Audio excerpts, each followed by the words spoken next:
जरा सोचो तुम एक जानलेवा दलदल में फंस जाओ जहाँ से निकलना नामुमकिन हो। कुछ ऐसा ही होता है हमारी आज की कहानी में। तो चलिए सुनते हैं हमारी आज की कहानी की शुरुआत होती है जोश और सोफिया नाम के पति पत्नी से। वो दोनों डॉक्टर्स थे और एक कॉन्फ्रेंस के सिलसिले में कोलंबिया आए थे। देखने में तो सब कुछ ठीक चल रहा था, लेकिन असल में वो दोनों एक दूसरे से इतने तंग आ गए थे कि वो दोनों एक दूसरे से तलाक लेने वाले थे। और वो दोनों अपने दोस्त मार्कोस के साथ कॉन्फ्रेंस में जाने वाले थे, लेकिन मार्कोस को इनके झगड़ों के बारे में कोई जानकारी नहीं थी। और जैसे ही वो लोग होटल में पहुंचे तो उन्होंने देखा कि मार्कोस ने उनके लिए होटल में सिर्फ एक ही कमरा बुक किया था। कमरे में जाते ही उनकी बहसबाजी फिर से शुरू हो गई और सोफिया तुरंत कमरे से बाहर चली गई। इसके बाद वो सीधा डिनर के वक्त मिले जहाँ पर मार्कोस भी उनके साथ था। और जल्दी उसे एहसास हो गया कि कुछ तो गड़बड़ जरूर है। और आखिरकार जोश ने उसे बता ही दिया कि वो दोनों तलाक लेने वाले हैं। खैर मार्कोस ने बात बदलते हुए उन्हें वहाँ की खास हाइक के बारे में बताया और फिर उन तीनों ने कल सुबह हाइक पर जाने का फैसला किया। अगली सुबह जोश और सोफिया हाइक के लिए बिल्कुल तैयार थे, लेकिन मार्कोस ने ऐन वक्त पर जाने से मना कर दिया। और वो दोनों ही अपना सामान बांध कर रिसेप्शनिस्ट के पास पहुँचे और उसे हाइकिंग के रास्ते के बारे में पूछा। रिसेप्शनिस्ट ने उन्हें मैप पर एक लंबा सा रास्ता बताया। हालांकि वहाँ पर एक शॉर्टकट भी था, लेकिन उसने कहा कि ये रास्ता बहुत खतरनाक है। लेकिन जॉर्ज को खुद पर ज्यादा ही विश्वास था, इसलिए उसने शॉर्टकट से जाने का फैसला किया। लेकिन सोफिया ने ऐसा करने से साफ इनकार कर दिया। इसके बाद वो गाड़ी से पहाड़ी पर पहुँचे और फिर पैदल आगे बढ़ने लगे। दोनों नेचर के नजारे लूटते हुए आगे बढ़ ही रहे थे, लेकिन तभी जॉर्ज ने देखा कि आसमान में काले बादल छा गए थे। हाइक करते हुए बारिश कोई बढ़िया चीज तो है नहीं, इसलिए जॉर्ज ने सोफिया से वापस चलने को कहा। पर जैसे ही वो गाड़ी के पास पहुँचे तो उन्होंने एक चोर को गाड़ी खोलते हुए देखा। पहले तो वो दोनों छिप गए। जॉर्ज ने बाहर निकलकर चोर को सबक सिखाने का फैसला किया, पर ये उसकी बहुत बड़ी गलती थी, क्योंकि चोर ने तुरंत अपनी बंदूक जॉर्ज पर तान दी। लेकिन जॉर्ज फिर भी उस पर हमला करके सोफिया के साथ वापस जंगल की ओर भाग निकला। तभी वो चोर भी धड़ाधड़ गोलियां चलाते हुए उनका पीछा करने लगा। फिर सोफिया जॉर्ज से लड़ते हुए कहने लगी कि क्या सीन है, ज्यादा हीरो बनने का शौक चढ़ा है तुझे। लेकिन दोनों ये जानते थे कि ये झगड़ने का वक्त नहीं है। अब उन्होंने शॉर्टकट रास्ते से जाने का फैसला किया ताकि चोर उस रास्ते पर जाने से खुद ही डर कर वापस चला जाए। वो दोनों तेजी से भागे, लेकिन जल्द ही जंगल में एक दूसरे से बिछड़ गए। इधर सोफिया गलती से कहीं टकरा गई और फिर उसे चक्कर आने लगे। और इसके बाद वो गिरते पड़ते एक दलदल में पहुंच गई। ये दलदल काफी गहरा था और सोफिया इतनी मेहनत के बाद भी उस दलदल से बाहर नहीं निकल पाई। वो मदद के लिए जोश का नाम चिल्लाने लगी और खुशकिस्मती से जोश ने भी उसे तुरंत ढूंढ लिया। उसने सोफिया को अपना हाथ दिया, लेकिन वो अब भी काफी दूर थी।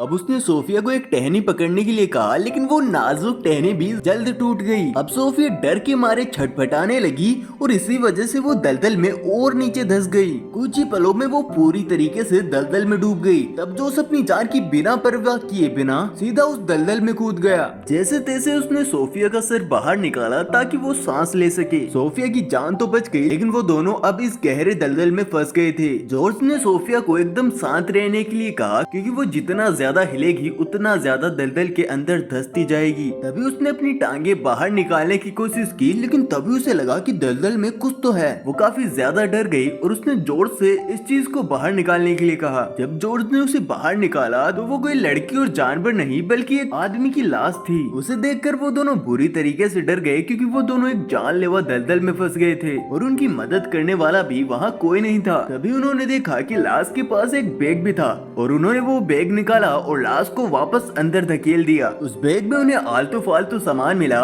एक किताब, हारमोनिका, टूटी हुई टॉर्च और एक चाकू और एक बंदूक भी थी, जिसमें अब भी 2 गोलियां बाकी थी। और सबसे ज्यादा काम की चीज तो ये बैग ही था। अब जॉर्ज ने इस बैग को काट कर इससे रस्सी बनाने की तरकीब लगाई। इस रस्सी के जरिए वो पीछे पड़े पत्थर का सहारा लेकर वहाँ से बाहर निकल सकते थे। उधर होटल में मार्कोस को अपने दोस्तों की चिंता होने लगी थी। न जाने उसे क्यों ऐसा लग रहा था कि कुछ तो बुरा हुआ है। तभी उसने होटल में एक आदमी को आते हुए देखा, जिसके कंधे पर सोफिया का बैग था। ये वही चोर था जो कि जोश और सोफिया के पीछे पड़ा था। और जब मार्कोस ने उसे बात की तो उस आदमी की शर्ट पर मार्कोस ने खून के धब्बे देखे और वो समझ गया कि इसने ही जोश और सोफिया को नुकसान पहुंचाया है। मार्कोस ने गुस्से से उस पर हमला कर दिया। तभी चोर की बंदूक नीचे गिर गई। फिर मार्कोस ने उस पर और जोरदार वार किए, लेकिन तभी होटल्स के गार्ड्स ने आकर उन दोनों को जैसे तैसे करके अलग किया। उधर जंगल में सोफिया और जॉर्ज ने बैग को काट कर एक रस्सी बना ली थी और फिर उन्होंने उस रस्सी को पत्थर में अटकाने की कोशिश की, लेकिन अफसोस रस्सी छोटी पड़ गई और उनकी सारी उम्मीदों पर पानी फिर गया।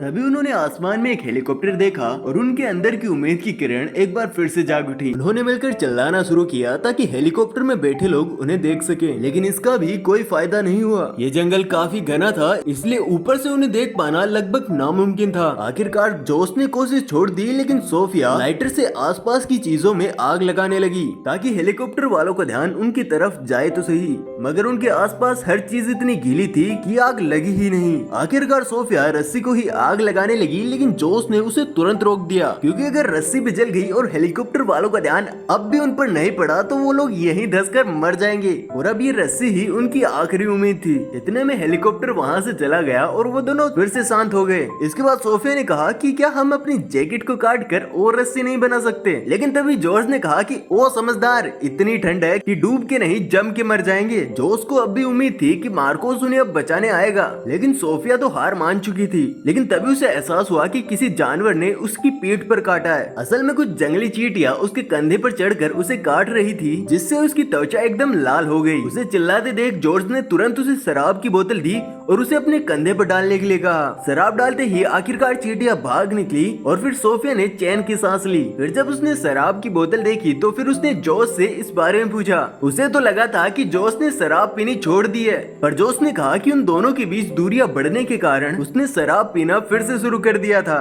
उन दोनों ने झगड़े कर करके तो एक दूसरे की जिंदगी नर्क कर ही दी थी और अब वो यहाँ इस दलदल में फंस चुके थे। ये सब सोचकर उनकी आंखें भर आई और वो लोग अपनी किस्मत पर रोने लगे। वो दोनों ये सब बातें कर ही रहे थे, लेकिन तभी सोफिया के दिमाग में आया कि भाई बंदूक चलाकर भी हेलीकॉप्टर वालों का ध्यान अपनी तरफ खींच सकते थे हम, लेकिन अब तो काफी ज्यादा देर हो चुकी थी। खैर फिर सोफिया ने बंदूक की तनी काट कर रस्सी में जोड़ दी, लेकिन तब भी रस्सी जितनी चाहिए थी उतनी लंबी नहीं हुई। इसी बीच अचानक जोश के पीछे एक जहरीला सांप आ गया।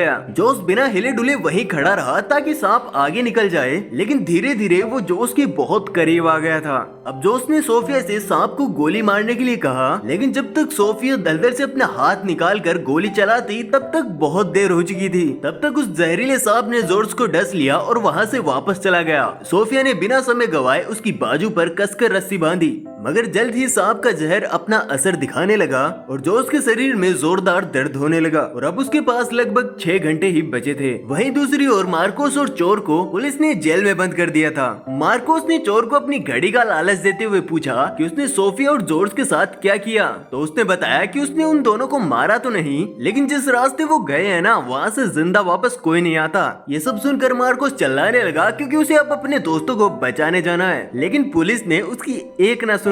वहीं जॉर्ज के शरीर में खून फैलता जा रहा था और उसकी गर्दन पर खून की एक गांठ बन गई और अब तो जॉर्ज ने बचने की उम्मीद भी छोड़ दी थी, पर सोफिया अपने पति को ऐसे ही मरने नहीं दे सकती थी। फिर उसने चाकू उठाया और उसकी गर्दन पर बनी गांठ को काट डाला ताकि जॉर्ज को हार्ट अटैक न आ जाए। आखिरकार इस दर्दनाक इलाज के बाद जॉर्ज दर्द के मारे बेहोश हो गया और जल्दी सोफिया भी थक कर सो गई। फिर 1 घंटे बाद उन दोनों को होश आया और जॉर्ज को काफी बेहतर लग रहा था, लेकिन अब भी वो खतरे से बाहर नहीं था। इसलिए अब सोफिया ने ठान लिया था कि जॉर्ज को अब दलदल से बाहर निकालकर उसका इलाज करवाना होगा। अब वो किसी भी हालत में अपने पति को नहीं खोना चाहती थी। फिर उसने सांप को मारकर उसके शरीर को रस्सी में जोड़ने का फैसला किया। उसने अलग अलग चीजें फेंक कर सांप को तंग करना शुरू किया और सांप धीरे धीरे उसकी ओर बढ़ने लगा और जैसे जैसे सांप उसके नजदीक आया तो सोफिया ने तुरंत गोली चला दी, लेकिन निशाना इस बार चूक गया और अब उसने चाकू से सांप को मारने का फैसला किया, लेकिन जल्द ही सांप उसकी गर्दन से लिपटकर उसका गला घोटने लगा। तभी जॉर्ज ने हिम्मत दिखाकर चाकू उठाया और एक ही वार में उसका काम तमाम कर दिया। इसके बाद सोफिया ने फटाफट सांप की खाल उतारी और उसे तुरंत रस्सी से जोड़ दिया। फिर उसने रस्सी फेंक कर पत्थर में अटकाने की कई बार कोशिश की और आखिरकार वो कामयाब भी रही और अपनी पूरी जान लगाकर आखिरकार वो दलदल से बाहर आ गई। और इसके बाद उसने जॉर्ज को निकालने की कोशिश की, लेकिन जहर की वजह से जॉर्ज का शरीर वहीं अकड़ गया था और अब उसके अंदर सोफिया का हाथ थामने की ताकत भी नहीं थी और अब सोफिया के पास कोई रास्ता नहीं था, इसलिए वो गिरती पड़ती आगे बढ़ी पड़ी ताकि वो किसी की मदद लेकर जॉर्ज को बाहर निकाल सके। कुछ ही देर में रात हो गई और इसके बाद वो काफी मुश्किलों के बाद आखिरकार सड़क तक पहुंच ही गई। उसी वक्त मार्कोस एम्बुलेंस और जंगल की फौजियों को लेकर तुरंत वहां पर आ ही गया। उन्होंने तुरंत सोफिया को संभाला और जॉर्ज की तलाश में निकल गई। सोफिया बेसुध होकर अपने पति के इंतजार में सड़क को ही देखती रही। आखिरकार फौजी जॉर्ज को ढूंढकर दलदल से निकालने में कामयाब रहे और कुछ ही पलों में उसे स्ट्रेचर पर एम्बुलेंस तक ले आए। जॉर्ज को जिंदा देखकर सोफिया की जान में जान आई और आखिरकार उन दोनों ने एक दूसरे को चूम लिया। शायद ये उनके रिश्ते की एक नई शुरुआत होगी। तो इसी के साथ कहानी का एंड हो जाता है। वीडियो पसंद आया हो तो लाइक कर देना। मिलते हैं अगली वीडियो में, तब तक के लिए